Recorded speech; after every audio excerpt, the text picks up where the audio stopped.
আসসালামু আলাইকুম ওরহমতুল্লাহি ওয়াবারাকাতুহু। আগামী 14 ডিসেম্বর রোজ রবিবার সকাল 10 ঘটিকা হইতে রাত্রি 11 ঘটিকা পর্যন্ত বুলবুলে কাসার হযরত মাওলানা মরহুম ফখরুদ্দিন সাহেবের প্রথম বাৎসরিক ইসালে সওয়াব মাহফিল অনুষ্ঠিত হইব।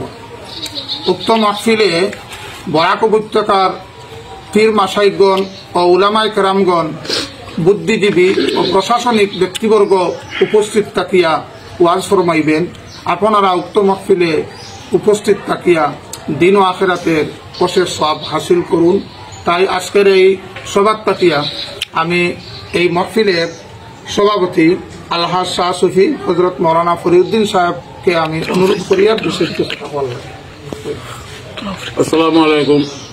সাবহল দেশবাসী যারা আছেন প্রত্যেককে আমি দাওয়াত দিয়া সভাপতি হিসাবে দেন মরহুম মাওলানা ফখরুদ্দিন সাহেব বুলবুলে খাসাল হইতে পরিচিত আপনারা তান বাৎসরিক প্রথম উরুস মোবারক ও হিসাবে আপনারা দাওয়াত দিয়া শিলচর, আইলাখান্দি, করিমগঞ্জ, ত্রিপুরা, নর্থ ইস্ট যারা আসেন সবার কাছে আমার দাওয়াত হইল সকাল 10টা থেকে রাত 11টা পর্যন্ত এই মহফিলখানে আপনারা সবার দাওয়াত।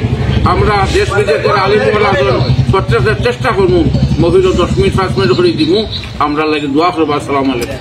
এখন আমি সৈয়ার সাহেবজাদা হযরত মাওলানা ফখরুদ্দিন সাহেবের ছেলে মোহাম্মদ তাহির আহমদ মজুমদার সাহেবকে 200টি কথা বলবেন। আসসালামু আলাইকুম রহমতুল্লাহি ওয়া বারাকাতুহু। আগামী 14 ডিসেম্বর 2025 ইংরেজি রবিবার সকাল 10 ঘটিকা হইতে রাত্রি 10 ঘটিকা পর্যন্ত আমার বাবা হযরত মাওলানা ফখরুদ্দিন সাহেবের প্রথম বাৎসরিক উরুস মাহফিলের একটা আয়োজন করা হয়েছে।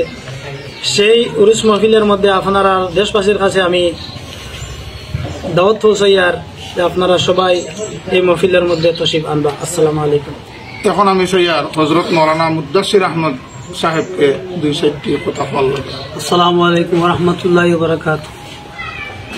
সাবহল আজকের যে সভা আমার তাহির আহমদ ভাই মাওলানা ফখরুদ্দিন সাহেবের বাড়িতে করা হয়েছে, একটা প্রেস মিট দিবার লাগে যেহেতু 14 ডিসেম্বর ওয়াজর একটা করা হয়েছে। আর আমি এটা দাবি করি আর ভাই সবে যে আমার মাওলানা ফখরুদ্দিন সাহেব আমরা হাইলাখান্দি একটু গেলাম, প্রায় ফলার সময় আমি শুনছি যে ফখরুদ্দিন সাহেব খাওয়ার বাদে কোনো মানুষের ছিলেন না, কোনো মানুষ নাই। তারা অবদান বিরাট হয়ে গেছে, কারণ সুন্না আলিম, পুরানা আলিম, তারা নাম দিয়ে আমরা এখন ইয়াদ রাখতাম। আর আমার বাইন তোরা কইমু আপনারাও বাকর কথাটা জারি রাখতা ইসালে সব আজকে প্রথম হয়েছে লাগাতার চলিয়ে হইতো সবার সহযোগিতা দিলা, তাকে আমরা দেশ বিদেশ থেকে যারা ভিডিও দেখতাম আপনারা টেকা ভুঁড়িয়া দেখি একটা সাহায্য করবা এই জল লাগিয়া যে টেকা ভুঁড়িয়া মানে দিয়েছিলাম সারতে আর কি। আর এই মহফিল চলিয়ে হইতো চিরস্থায়ীভাবে লাগাতার চলিয়ে হইতো। আর আরো এলাকার মধ্যে মুর্দেগান কথাও লগে স্মরণ হইব। আর আপনারা যেখানে দেখতা ভিডিওটা বেশি